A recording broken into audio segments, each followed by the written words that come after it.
सकते हैं राज्यसभा सांसद दीपेंद्र सिंह हुड्डा तिगांव जन आक्रोश रैली में। और 35 से ज्यादा पूर्व विधायक भाजपा जजपा सत्ता दल और अन्य दलों को छोड़ के कांग्रेस पार्टी में शामिल हो रहे हैं। ये संकेत इस बात का है कि आने वाला समय हरियाणा में परिवर्तन का, हरियाणा के कोने कोने में परिवर्तन की गूंज आ रही है और चौधरी उदय भान जी के नेतृत्व में कांग्रेस मजबूत हो रही है।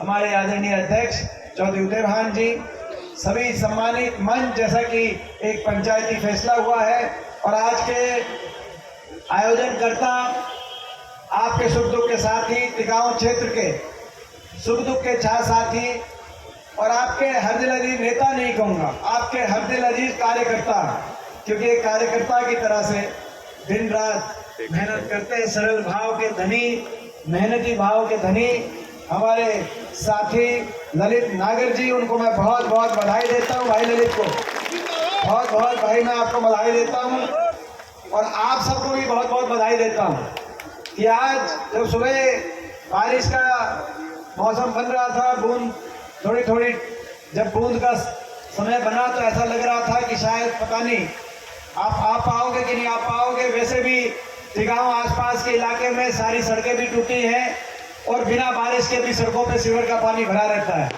तो ऐसे में अगर बारिश होगी तो आने के लिए कैसे आओगे, नहीं आओगे। पीछे बारिश हुई थी तो फरीदाबाद में कश्तियां भी चली थी, आपको याद होगा। तो आज ऐसे मौसम में इतनी बड़ी संख्या में आप लोग यहाँ पे पहुंचे हैं, मैं भाई ललित को बहुत बहुत बधाई देता हूँ। ये संकेत इस बात का है कि तिगांव क्षेत्र का जो है जन जन का आशीर्वाद आपके साथ है और आपको बहुत बहुत मुबारकबाद देता हूँ कि आज यहाँ पहुँचे। सभी पिता तुल्य बुजुर्ग नौजवान साथी, मातृशक्ति में ज़्यादा लंबी बात नहीं, क्योंकि आप हुड्डा साहब को सुनना चाहते हैं, उदय भान जी को सुनना चाहते हैं। मैं 2-3 बातें जरूर कहना चाहता हूँ। एक तो हरियाणा की बात, क्योंकि सरकार को, हरियाणा सरकार को मात्र 4 महीने शेष रह गए। 9.5 साल इस सरकार को, खट्टर सरकार और फिर कोई खट्टर दुष्यंत सरकार को आपने देखा। आज आपको तराजू पे तोल के फैसले करने का समय आ गया। इस सरकार ने 9.5 साल में हरियाणा के लिए क्या किया? 2 पैमाने होते हैं सरकार के, काम करे और सबका मान सम्मान करे। मैं पूछना चाहता हूं आपसे, फरीदाबाद में आपने इस सरकार को कुछ काम करते देखा? मुख्यमंत्री जी को जन जन का मान सम्मान करते देखा? वो कह रहे मुख्यमंत्री ही नहीं देखा आज तक। वो तो कह रहे कि मुख्यमंत्री जी को ही नहीं देखा। तो भाई अगर काम नहीं देखा, किसी का मान सम्मान नहीं देखा, तो हरियाणा में आप समझ सकते हो कि सरकार क्या कार्यशैली रही होगी।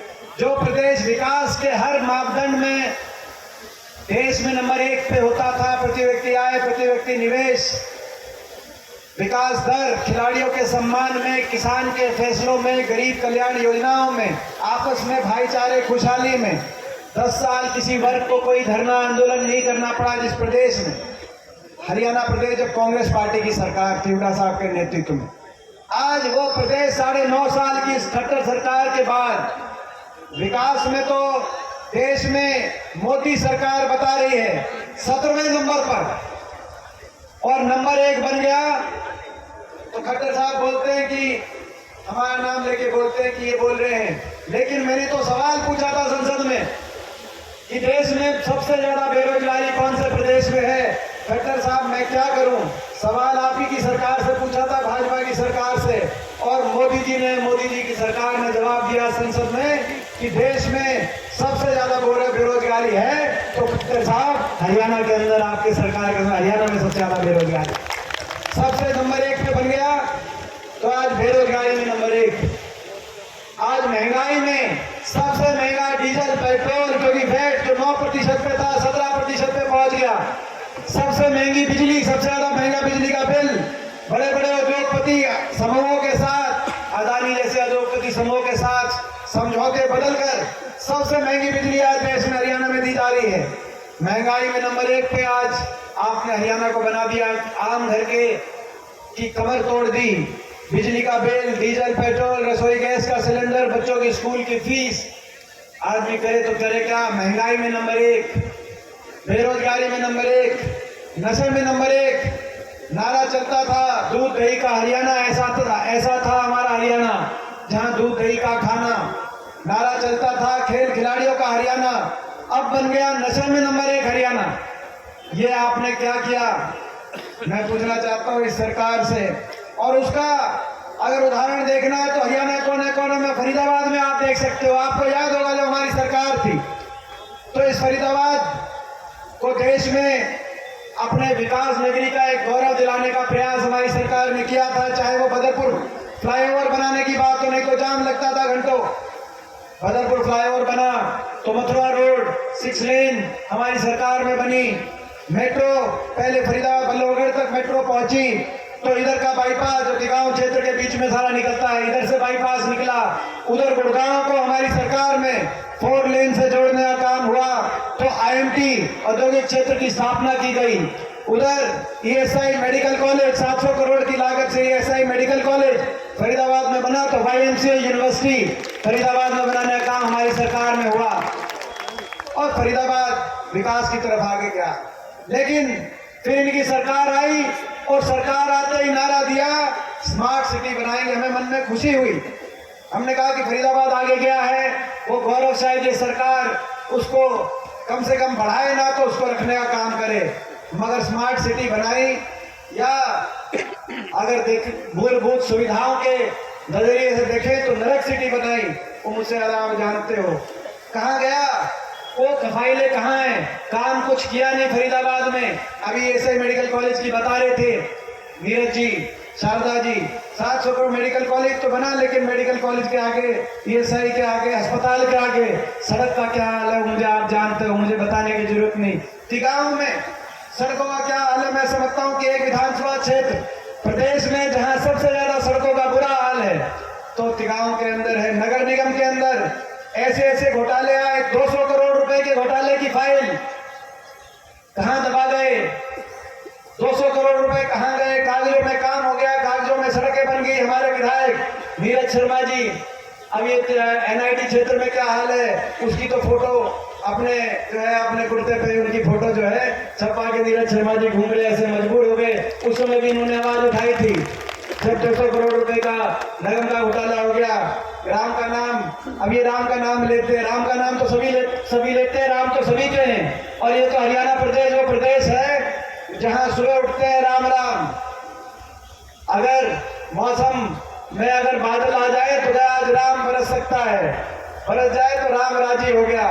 कोई काम बिगड़ जाए तो कहते राम रुखाला है, ठीक करेगा। और नया काम शुरू करो तो कहते लेके राम का नाम करो नया काम। मगर ये यहाँ पे उल्टी गंगा बहा रहे हैं। बीजेपी वाले क्या करते हैं, ना राम का नाम तो लेते हैं, कहते हैं, बोलते हैं जय श्री राम, लेकिन करते हैं जनता को लूटने का काम, जो आपने नगर निगम में देखा।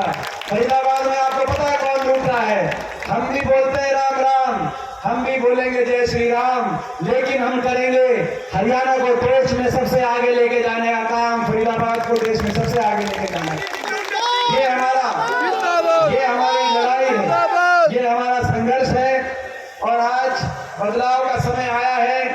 भ्रष्टाचार केवल फरीदाबाद तक सीमित नहीं है, आज कॉलोनियों को उजाड़ा जा रहा है, लेकिन अरावली की जमीन को बड़े उद्योगपतियों के हवाले किया जा रहा है। ऐसा भ्रष्टाचार, आज इस भ्रष्टाचार से जो लड़ाई है, हरियाणा बदलाव की जो हमारी लड़ाई है, वो फरीदाबाद तक ही नहीं, हरियाणा में भी जो आपकी सरकार बनी, आपको पता है ये सरकार दोबारा नहीं बनती। 40 पे सुई अटकी थी भाजपा की, 40 पे, लेकिन इस बीच एक पार्टी आई, जेजेपी पार्टी, दुष्यंत चौटाला, जो बीजेपी के खिलाफ वोट ले गई। बीजेपी का नारा था पिछले विधानसभा चुनाव में, क्या कहते थे, कहते थे बीजेपी जाएगी 75 पार। जब लोकसभा में जीत हुई तो खट्टर साहब को लगा कि उनकी सरकार की भी उसी तरीके से जीत होगी और कहा बीजेपी जाएगी 75 पार। इसी बीच एक दुष्यंत चौटाला आया जिसने नारा दिया बीजेपी को करो जमुना पार।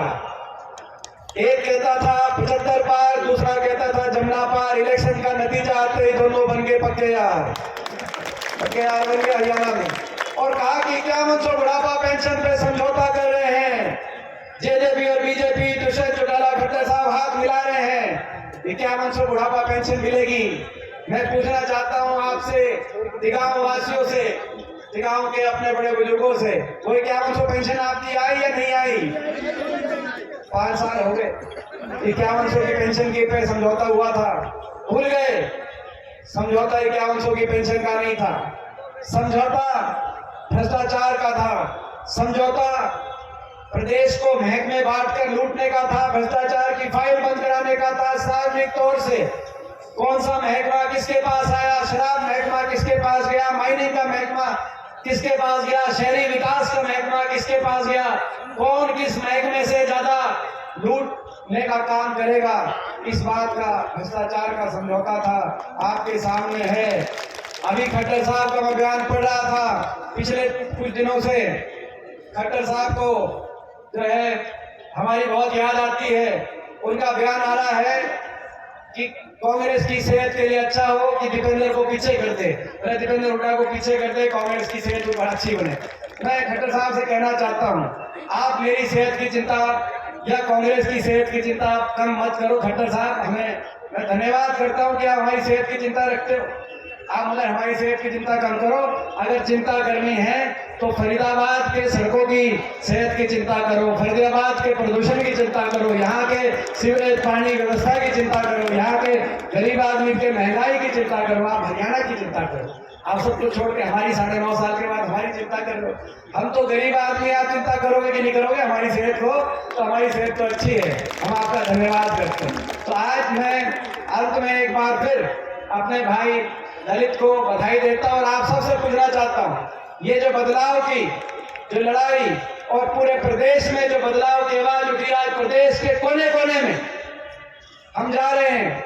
आपने देखा होगा सिरसा के अंदर हमारी रैली हुई, लाखों लोग वहां पहुंचे, वहां से लेकर अंबाला तक, कुरुक्षेत्र से लेकर रोहतक तक प्रदेश के कोने कोने से एक ही आवाज आ रही है कि भाजपा जजपा की एक कट्टर दुष्यंत सरकार जा रही है। हुड्डा साहब के नेतृत्व में, उदय भान जी की अध्यक्षता में कांग्रेस पार्टी की सरकार आ रही है। तो भाई ये सरकार तो आ रही है, लेकिन इसमें एक कमी कसर रह गई थी। पिछली बार ही बदलाव हो जाता, पिछली बार ही जमुना पार भेजने का लोगों ने इस सरकार को मन बना लिया था। केवल एक जगह कमी कसर रह गई, वो फरीदाबाद में 9 में से बीजेपी की जो है 9 में से 8 सीट आ गई, हमारी एक आई, इनकी 7 है, एक इंडिपेंडेंट, हमारी एक आई, यहाँ कमी रह गई। लेकिन मैं आप सबसे पूछना चाहता हूँ, इस बार यही फरीदाबाद में 9 सीट हैं, 9 में से आप कितनी सीट जिताओगे? मैं आप सबसे पूछना। देखो ये है फरीदाबाद का, ये है फरीदाबाद की धरती का रंग। 9 मैंने कहा 9 में से कितने जिताएंगे? बोले सारे जिताएंगे। 10 बता रहे हैं, यहाँ की जो 9 जिताओगे आप वो 10 के बराबर है। फरीदाबाद इतना भारी पड़ेगा इस सरकार पे। इन्होंने काम नहीं किया, इनका बदला लेना। लेकिन उससे पहले लोकसभा चुनाव आएगा, उसमें भी पूरा देश हरियाणा की तरफ देखेगा। हरियाणा के किसान के साथ जिन्होंने 750 किसानों की जान कुर्बान हो गई किसान आंदोलन में, हमारी महिलाओं के साथ, इन महिलाओं की इज्जत की, न्याय की लड़ाई के लिए दिल्ली में जो बैठी जंतर मंतर पे जिनको घसीटा गया, हमारा नौजवान जिसको देश में सबसे ज्यादा बेरोजगारी की पीड़ा हमारे नौजवान को झेलनी पड़ी, और हमारा आम नागरिक जिसको महंगाई, अव्यवस्था, कानून व्यवस्था और आज कुशासन की मार झेलनी पड़ी, पूरा देश हरियाणा की तरफ देखेगा। हरियाणा ने हमेशा इतिहास रचा है। देश में कोई अगर शुरुआत हुई है तो हरियाणा से हुई है। कुरुक्षेत्र के अंदर जब लड़ाई हुई तब इंद्रप्रस्थ का फैसला हुआ, पानीपत के अंदर लड़ाई हुई तब दिल्ली तक का फैसला हुआ, और हरियाणा में लोकसभा चुनाव में अगर आप यहाँ का आपका आशीर्वाद मिलेगा तो आने वाले समय में हरियाणा में आपकी सरकार बनेगी और देश की राजनीति को दिशा मिलेगी। मैं आपसे पूछना चाहता हूँ, एक बार हाथ खुला उठा करके कि भाई लोकसभा चुनाव में भी पूरा साथ और पूरा आशीर्वाद। बहुत बहुत धन्यवाद, और एक बार फिर आपको बहुत बहुत मुबारक। समाज की तरफ से एक स्मृति चिन्ह देकर भाई दीपेंद्र सिंह हुड्डा जी को सम्मानित किया जा रहा है। बहुत खुशी की बात साथियों, हमारे बीच में महेंद्रगढ़ की धरती से हिंदवाल से चलकर